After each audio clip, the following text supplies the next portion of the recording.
की तरह बदल कर रख दिया, जिसकी प्राकृतिक खूबी अपने समुदाय से बिल्कुल अलग थी, जिसे जानवरों से ज्यादा इंसान पसंद थे। उसे जब भी भूख लगती तो वो इंसानों को अपनी खुराक बना लेता। दिन हो या रात, ये आदमखोर टाइगर जब तक किसी इंसान का शिकार नहीं करता, इसका दिन पूरा नहीं होता था। तो ये कहानी है एक बाघिन की, एक बंगाल टाइग्रेस की, जिसने इंसानों को मारने का वर्ल्ड रिकॉर्ड बना दिया था। इससे इंसानों का खून कुछ इस कदर मुंह लगा कि इसने 436 लोगों को मौत के घाट उतार दिया। लेकिन ये तो केवल एक अनुमानित संख्या है, जो केवल लोगों के अंदाजे के आधार पर बताई गई है। अगर इतिहासकारों की माने तो इस बाघिन का शिकार होने वाले लोगों की संख्या करीबन 1200 है। तो इस कहानी की शुरुआत होती है नेपाल से, जहां 19वीं सदी के अंत में इस बाघिन का जन्म हुआ। हिमालय की पहाड़ियों में देखते ही देखते अब ये छोटी सी बाघिन बड़ी हो चुकी थी, लेकिन बड़े होते ही ये खूंखार और विकराल रूप धारण कर लेगी, इस बात का जरा सा भी अंदाजा किसी को भी नहीं था। कुछ ही सालों में ये एक छोटी सी बाघिन से खूंखार और आदमखोर बाघिन बन चुकी थी। कभी बच्चे तो कभी बूढ़े, कभी खेतों में काम कर रही औरतें तो कभी राह चलते आदमी, ये बाघिन हर दिन किसी न किसी को अपना शिकार बनाने लगी। 1 से 2, फिर 2 से 3, ये संख्या लगातार यूं ही बढ़ते जा रही थी। इधर लोगों को इस बात का जरा सा भी अंदाजा नहीं था कि ये सब एक खूंखार और आदमखोर बाघिन कर रही है। ऐसे में लोगों को ये घटना शुरू में साधारण लगी, लेकिन जब मौतों का सिलसिला लगातार बढ़ता रहा तो ये घटना चर्चा का विषय बन गई। पहले जो मौतों की संख्या केवल 5 से 10 के बीच में ही थी, वो अब बढ़कर 60 से 70 के बीच हो चुकी थी। अब लोगों में भय का माहौल बन चुका था और चारों तरफ सन्नाटा फैल गया। कभी दिन तो कभी रात, लोग एक एक करके गायब होते जा रहे थे। इनमें से कुछ की लाशें बरामद हुई तो कुछ का तो जिंदगी भर पता ही नहीं चला। लेकिन लोग अभी तक इस बात से अनजान थे कि ये सब एक बाघिन कर रही है। वे मान चुके थे कि ये सब कोई बुरी आत्मा या बुरा साया कर रहा है, जिसने उनके इलाके को अपनी चपेट में ले लिया है। एक तरफ मन में ये सभी वहम बढ़ रहे थे तो दूसरी तरफ मृतकों की संख्या जो रुकने का नाम ही नहीं ले रही थी। लोग लगातार पूजा पाठ करते रहे और भगवान से इस मनहूसियत को अपने इलाके से हटाने की प्रार्थना करते रहे। लेकिन सब करने के बाद भी लोगों के गायब होने का सिलसिला यूं ही जारी रहा। वहीं दूसरी ओर अब ये खबर नेपाल पुलिस के कानों में जा पहुंची थी। मौत के आंकड़े वाकई विचलित कर देने वाले थे, इसलिए पुलिस ने भी स्थिति की गंभीरता को भांपते हुए काफी बारीकी से इसकी जांच शुरू कर दी। कुछ ही दिनों में ये सच निकल कर सबके सामने आ गया कि इन सभी मौतों का कारण एक 8 फीट लंबी और 300 किलो वजनी बाघिन थी, जिसे इंसानी खून के अलावा दूसरी किसी चीज का मोह नहीं था। ये बात सुनते ही लोगों के रोंगटे खड़े हो गई और कुछ ही पलों में ये खबर समूचे नेपाल में फैल गई। अब तो दिन हो या रात, लोग ना चैन से सो पाते थे और ना ही खा पाते थे। उन्हें बस एक ही बात का डर सताता रहता था कि ना जाने किस ओर से वो खूंखार बाघिन हमला कर दे। उधर प्रशासन भी अब इस आदमखोर बाघिन को पकड़ने के लिए चुस्त और मुस्तैद हो चुका था। लेकिन अफसोस, पुलिस और प्रशासन के द्वारा किया गया हर प्रयास असफल ही साबित हुआ, क्योंकि गिरफ्त में आने के बजाय ये प्रयास हर बार लोगों के लिए जानलेवा ही साबित हुए। अब थक हार कर पुलिस के पास एक ही रास्ता बचा था, या तो वो ये सब होता देखे या फिर बाघिन को उस इलाके से कहीं दूर भगा दिया जाए, यानी कि नेपाल से बाहर।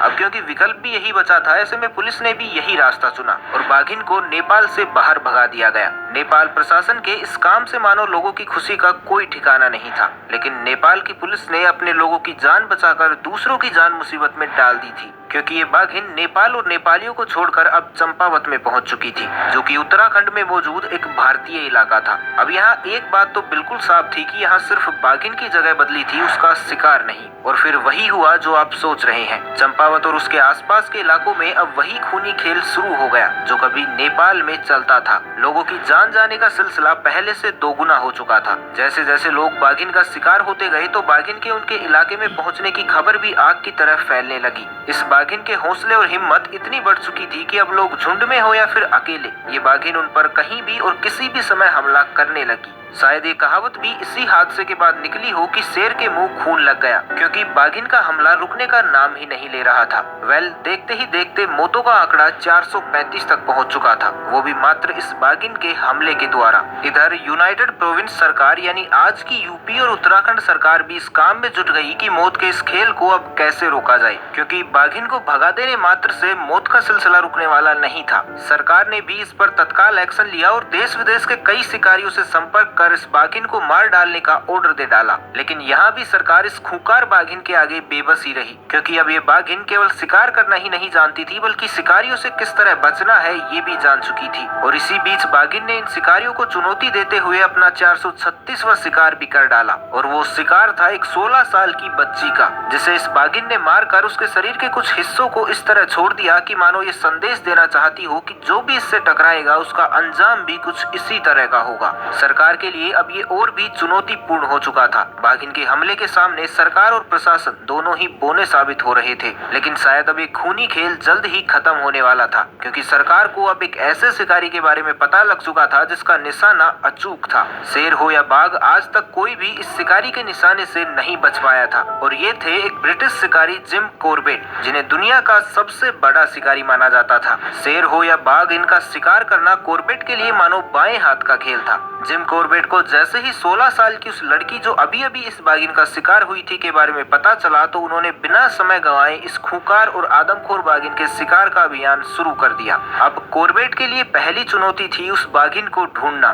जिम कॉर्बेट ने इस बाघिन की सभी गतिविधियों का बारीकी से निरीक्षण किया और बाघिन के सभी मूवमेंट को बारीकी से समझने के बाद एक दिन कॉर्बेट ने इसका पीछा किया, और अब वो वहां पहुंच चुके थे जहां बाघिन अपने शिकार को बड़े ही आराम के साथ बैठकर खा रही थी। लेकिन बाघिन ने जैसे ही देखा कि उसकी दावत में खलल डालने के लिए एक इंसान आ चुका है, तो वो चौकन्ना हो गई और पलक झपकते ही कॉर्बेट पर टूट पड़ी। ये देखकर कॉर्बेट के मन में पहला सवाल ये आया कि भागने की बजाय ये बाघिन डायरेक्ट हमलावर क्यों हो गई। इसके पीछे आखिर कुछ तो रीजन जरूर होगा। लेकिन कॉर्बेट के लिए अभी इससे भी बड़ा एक सवाल ये था कि इस बाघिन के हमले से खुद को कैसे बचाया जाए और इस पर किस तरह से काबू पाया जाए, ताकि आज के बाद ये किसी और को अपना शिकार ना बना पाए। ऐसे में कॉर्बेट ने तुरंत ही अपना चाकू निकाला और बाघिन पर एक जोरदार हमला किया। लेकिन अफसोस, इस कोशिश में वो नाकाम रहे। उधर बाघिन का हर वार कॉर्बेट को घुटने के बल गिराने लगा। बाघिन अपने हर वार में कामयाब हो रही थी और करीब आधे घंटे तक चले इस संघर्ष में बाघिन हर पल कॉर्बेट पर हावी हो रही थी।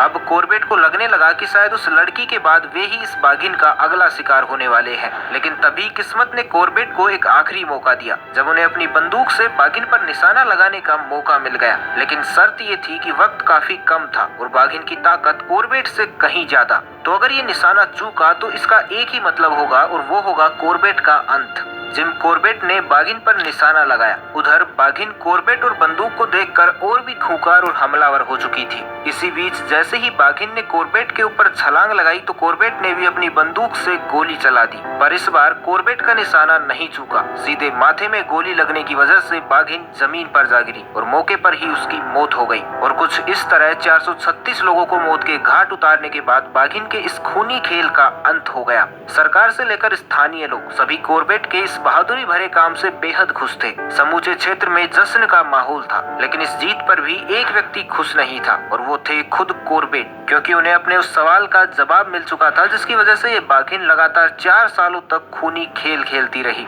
और वो वजह थी बाघिन के शरीर पर पड़े दर्जनों घाव, जो कैसे बने ये तो कॉर्बेट को नहीं पता चला। लेकिन वो इतना जरूर समझ चुके थे कि ये घाव सालों पुराने थे और अब इस बाघिन के लिए नासूर बन चुके थे। इन घावों की तकलीफ ने ही इस बाघिन को इतना चिड़चिड़ा और हमलावर बना दिया था। इस बाघिन का शिकार और उससे मिले जवाब ने कॉर्बेट की पूरी जिंदगी ही बदल दी। साल 1907 जिस समय कॉर्बेट ने ये शिकार किया, इससे पहले तक जिम कॉर्बेट दुनिया के सबसे बड़े शिकारी हुआ करते थे। लेकिन बाघिन के शरीर पर बने घावों को देखकर कॉर्बेट